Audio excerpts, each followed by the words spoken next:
که زما د شخصیت خدونه ګوري زما فن زما د فکر ترجمان دی ولې پاکستا هغه زاړه لوزونه نه ښکاري ولې پاکستا هغه زاړه لوزونه نه ښکاري او نن خو دې د سترګو پښتنو خبرې نورې دي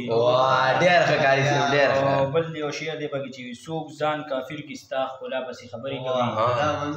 چا دې د حسن په مذهب باندې ایمان راوړی ډېر ښه او مینه او مذهب مې دواړه یو ځای له راوستي دي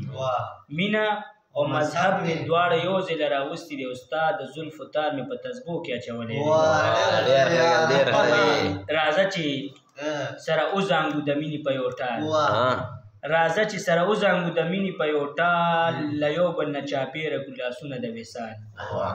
دومره غرور د افغانیت خو خامخا به لرو دومره غرور د افغانیت خو خامخا به لرو منصوره که څوک مو نه پېژني سل ځله یې نه پېژني که څوک مو نه پېژني سل ځله یې نه پېژني او نه سپوږمۍ او نه نور کې بدلون راغی نه ماښام نه مازدیګر کې بدلون راغی معجزه ده که پښتونه دا غذاب دی همجده معجزه ده که پښتونه دا غذاب دی نه کابل نه پېښور کې بدلون راغی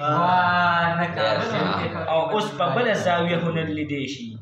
اوس په بله زاویه هنر لیدی شي لا د وجې په هنر کې بدلون راغی او زمونږ لالا تاسو ته ډاډ چې زمونږ یاد به څه تازه شي زمونږ یاد به څه تازه شي زړګیه ډېر د کلي په ګودر کې بدلون راغی